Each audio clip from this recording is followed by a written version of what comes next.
Good morning, everyone. Welcome to this beautiful day. This is so weird. I have no idea what I'm doing.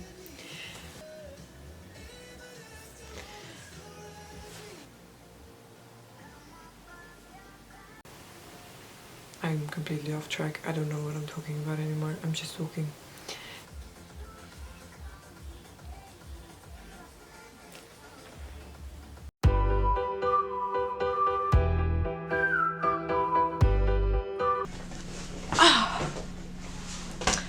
Hello everyone and welcome to my YouTube video. So, yes, I am wearing different clothes for before I get any questions about that, because the videos that you just saw was taken about 3 months ago, and I think it's about 3 months ago, yeah, that I shot those. And to be honest, it was so weird. I was so scared to actually post something, to talk into a camera. I did not know what I was doing. I did not know how I was going to say what I wanted to say. And to be honest, as I'm sitting here right now, I also don't really have an idea of what I want to say. Yeah, so I took the videos a few months ago because I really wanted to share how I was feeling at that moment. That was after my second surgery, about a few weeks in, like 4 weeks in. And yeah, I had this feeling that I really just wanted to share how I was feeling before my surgery, after the injury, after I had the injury, before my surgery, after my surgery. Yeah, how my emotions was then, because I was really looking for someone to be able to talk to someone who understands how I'm feeling and understands where I'm coming from, and I did not really have that. So yeah, so I thought, why not just share, and if someone can relate to me or feel the need that they can share with me and I can help them, then I would love to be there for them, because I did not have that. So yeah, but anyways, back to those videos that I took. I took them and then I just got so scared. It was so weird. I just decided to, no, I can't do this. Until a few weeks ago, no, actually a week ago, a friend contacted me. She's like, yeah, but are you still gonna upload the video? Because you would be great at it. I would love to watch it, or she would love to watch it. And I was like, you know, might as well just do it. It doesn't have to be perfect, because this is my first ever video. I still, like I said, I don't know what I'm doing. So yeah, that's just, I'm just gonna take it step for step. But let's start at the beginning. Yeah, my name is Karina, or as some people call me, Karel, and I've decided to call this Adventures with Karel because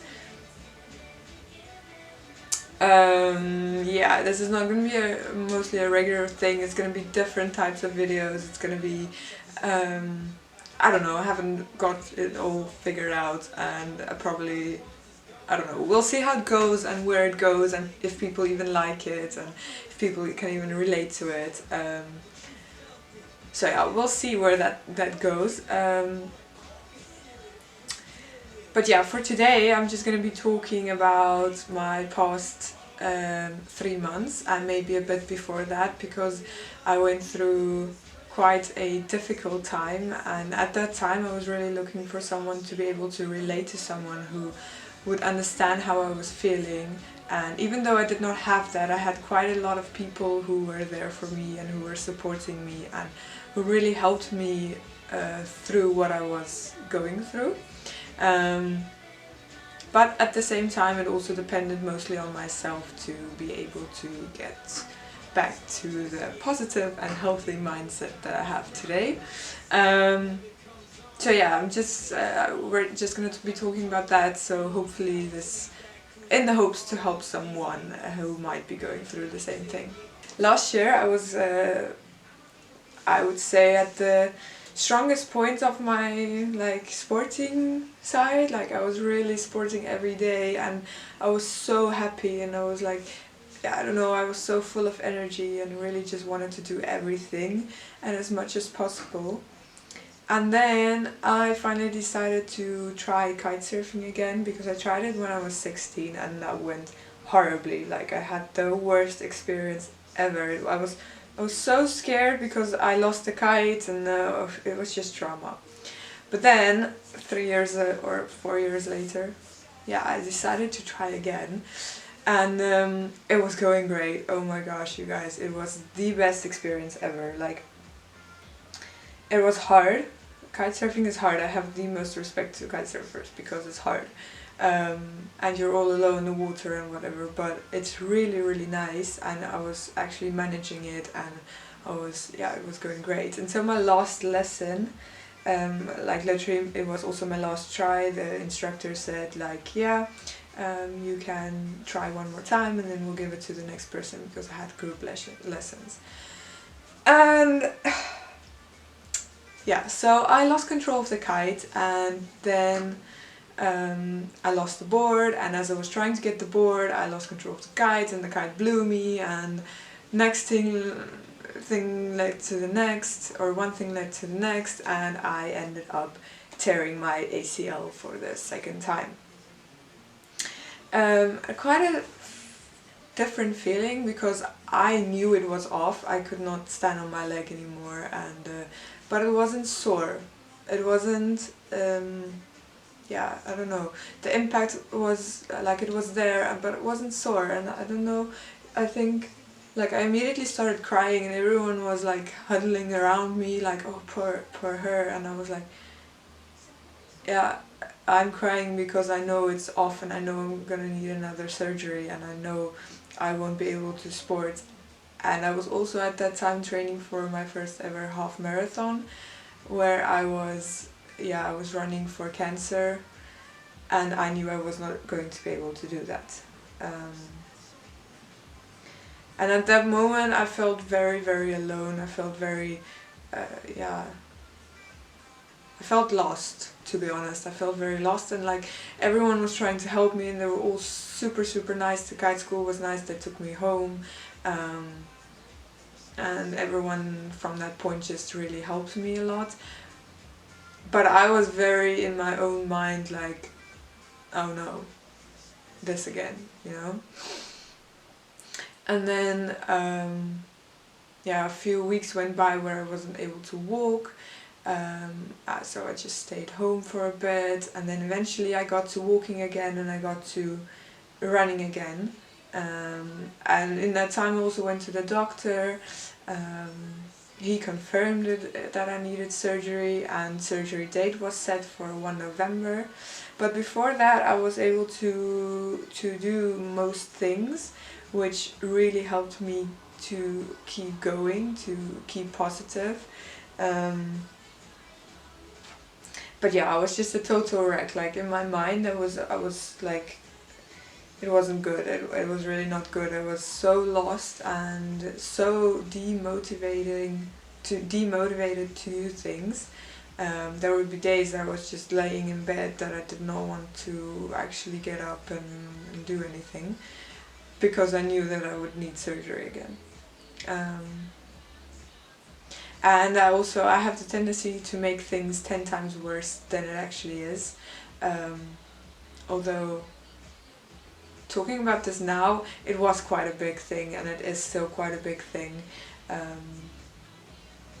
So that was what I was going through at that moment. And then a few days before my surgery, my mom came from South Africa to the Netherlands to help me. And up until that time, my sister was like my mom. She was the best help I ever had. She was there all the time. She was really, and her boyfriend as well, they were the best. Like, they were my Dutch parents, basically, which sounds weird, but they were really, really great, and they really supported me a lot. And but then finally my mom came, and I had the surgery, and it all went great, which was good.